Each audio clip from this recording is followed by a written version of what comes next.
Hello everybody, my name is Auriga, playing some Battlefield 3 on the PC, and it's E3. Besides that, there was also another leak of some single player footage from Battlefield, but I really just want to talk about these footages and dissect them, I guess. But you know that footage that was leaked earlier today from that single player campaign map on the boats or on the hangar ships and what? I don't really want to talk about that because the only thing I really saw there was the possibility of having two primary weapons, or at least changing your secondary out with the primary, and that is interesting. But I don't really know the implementations of it. And I only saw it once. I didn't really want to go into too much of detail with that video. But E3 guys, E3, I just finished watching all the games released by, or that's gonna be released by DICE. And of course, finally we got to see some Battlefield 4 footage. And I gotta say, I was absolutely amazed. Well, not graphically, but gameplay wise. So they confirmed that it's only gonna be 64 players. And to some people that's a bummer. At least on the map we saw that was called Siege of Shanghai. I think that 128 people would be great because it's such an open map. There's both skyscrapers and there's a metro and then there's the ground level and there's a shit ton of buildings. I'm sure some of which you can enter. We saw one of the buildings in the end of the video actually falling down because of the damage it received from tanks that was just destroying the building.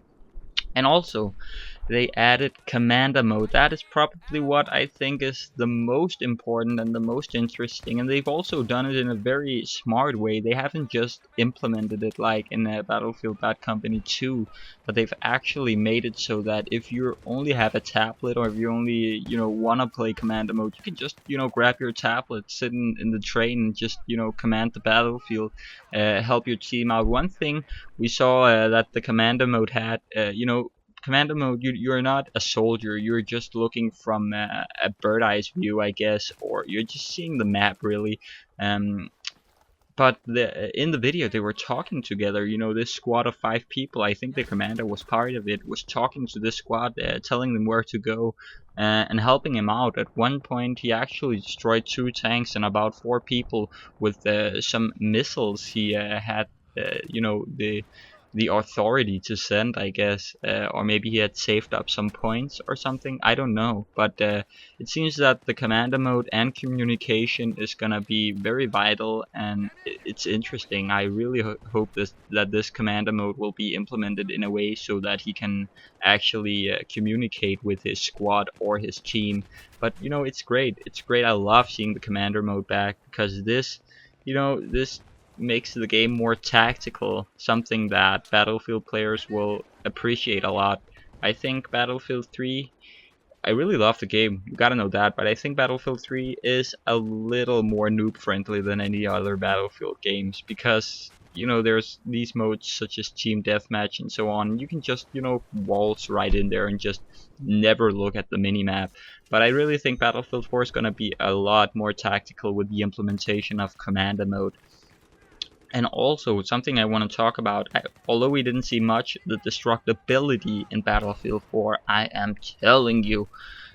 I was absolutely amazed. At one point, the squad was down. I can't really show you footage, by the way, but the squad was down in a metro, and they had just gone up to discover a tank was up there. So what they did was they used an M320 on a pillar down the metro that actually made it so that the concrete where the tank was wasn't stable enough to hold it up. So the tank actually fell down in the metro because they destroyed that pillar holding the concrete up. And the support guy had an opportunity to see for it, and he did. That is epic. And also the fact that you can actually block off concrete roads by destroying them so that tanks can't go that way. We don't have to think about armor here because they can't pass. It just allows for so much tactical play. The same thing goes for when that building falls in the end of the footage. I'm not sure if you've seen this, but that's an entire building that just disappears from the map. um, you know, the thing is with this building, they actually, the squad went up in an elevator together. So you know, there's a lot of new ways of transportability, and there's just a lot of new things. And also another little thing I want to add here is the squads were 5-person squads, so not just 4, and that's why I think that the 5th person might be a commander. I'm not sure once again. But yeah, the final point that I have, you know, the final point that I want to take from what I just saw in the live stream from E3 is the ships. I guess they're called. Whenever you bail those ships, you won't just go into the water like if you bail an LAV in Battlefield or something like that. You won't just be in the water. You'll actually go to these jet skis or jet scooters. I don't really know what they're called. But you know, these fast little things, instead of having to swim all the way to the land. You know, everything I can deduce from this footage I've just seen is that Battlefield 4 is gonna be way more tactical than Battlefield 3, and we have a lot to look forward to. And I mean, we've only seen a fraction of what's coming up. I, for one, am very excited, and I'm glad I pre-purchased Battlefield 4. Well, I guess that's it. I hope you could go all the way through it without seeing any footage, but I just wanted to talk about this quick, get the news out there. Anyways, my name is Auriga. It's been a pleasure. See ya.